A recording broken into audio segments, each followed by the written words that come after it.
All right, and now moving on to our first album review of the day, we have .wav by Flux Pavilion. It is 16 songs, 1 hour and 2 minutes long. And if I may, yes, having seen Flux Pavilion live a couple of times. I've seen Flux Pavilion live? Yeah, I might have at was he at the Hard Summer? I don't think he was at Hard Summer, but I definitely saw him at EDC at a separate time at a concert in San Francisco. Yeah, he might have been around someplace I've been, but I went passing. So. Yeah, because he's one of those folks that like kind of tours around the EDM scene a lot, which is important because we generally love to talk about a lot more electronic music on Audioface. And as with the many things we try to do every New Year's we improve, we're going to try to do that more. It just so happened this week there was a lot. But like one of the reasons that we traditionally did, in addition to the structural aspects of that electronic music, is very rarely in albums. It's a lot remix based. Yeah, exactly. The other thing DJ about sets it and stuff. is it's also like ear-melting garbage half the time. It's been pretty brutal for a while. Yeah. After it mainstreamed, after like the Avicii sort of period, no fault on him, of course, but after it mainstreamed at that point, it kind of just got very repetitive and generic and continuously I call it a Dylan Francis Zanine.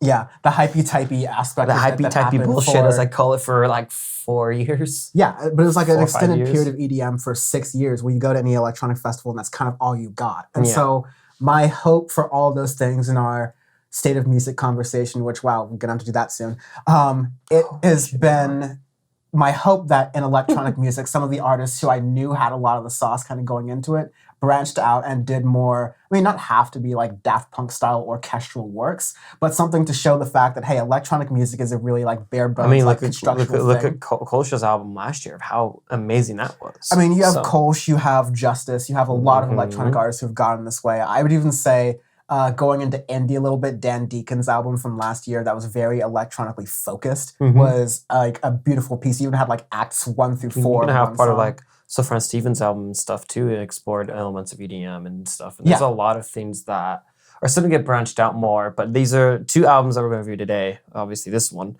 the Flux Pavilion, is like tied in true EDM, which we haven't done too much in a long time. Yes, and it's EDM that pushes it further, at least with this album, that also gives me the same feeling that I get with classical music almost, where it just feels like these complete pieces. And not just because there's a part in the middle where we now there's like an announcer voice that goes, we now continue the program with Partial Fugue in B minor by Flux Pavilion. Yeah, I thought that was pretty funny. Yeah, that was like cute and on the nose. But like, yeah, this is a really nice orchestral thing. With music that goes in together, still plays a little bit to the big festival. Oh, there's definitely the hockey compilation YouTube video sounds of this album. There's definitely still stuff in there, but like example, you mean the Russian dash cam compilation? The Russian dash cam compilation. Yeah. Oh Jesus. Eastern Europeans love their EDM. There's still some of that stuff which I can always do without, but it's not It's not overly done or anything at all. There's a song on here that I like, the 3rd track. 20 minutes, 25 seconds, 2025. Yes. Is fantastic with What So Not and the Chain Gang in 1974. I really enjoy that track a lot. Probably my favorite on the album by far. Yeah. Where's the song where I had to stop and I was like, let me look at this song because I want to listen to this. And I listened to it a bunch after listening to the album in full. There was a song, Survive, with featuring Feed Me and Mish. That's the song right before 2025. Which Feed Me is an artist that I talked about like one of the very first episodes of Audioface, because they've made a lot of different music and stuff on Mousetrap Records, one of the many damn good artists on Mousetrap Records.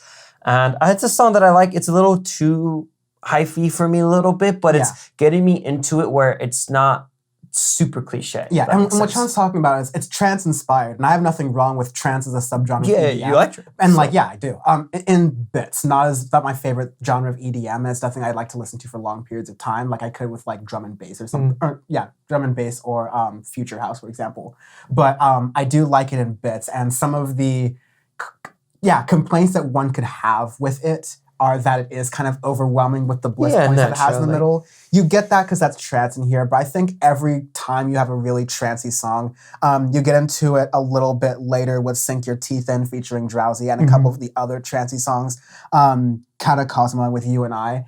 It's very pared back in a way that's definitely like approachable for someone who isn't used to that thing or doesn't like trance as much. That's it's not as like, it has to be said that's pared back compared to almost everything else in EDM, which exactly. is wild. This is an approachable album for someone who's a big critique of EDM because, I'm a house head. I like my UK garage stuff. I like my Little Thing on repeat, 45 minutes long. Yeah. That's what I like. So it's hard for me to get into it a little bit more. But like You and I is a great track actually for that, of me getting into it where I'm like, I can have this on the background and not like immediately want to turn it off because goddamn, it's just too much. Because the way like the construction of the song and everything, it's your typical trance, it's your typical YouTube compilation video, but it's done back a little enough to where you can still kind of get into the construction of it and it sounds a little bit better, basically. It's not overly done, which compared to the albums that we've reviewed in the past, especially 2 years, have been pretty brutal. So Yeah. it's a decent album. I actually like it, and I was surprised. I wanted to go into it because some of Flux Pavilion stuff I've liked before, and some of it on my is a little off for me. I wanted to go into it just to rip it apart because I'm like kind of used to that now on Audioface. I was like, oh, I actually really enjoy it, especially the third track, 2025, is amazing. I like that one a lot.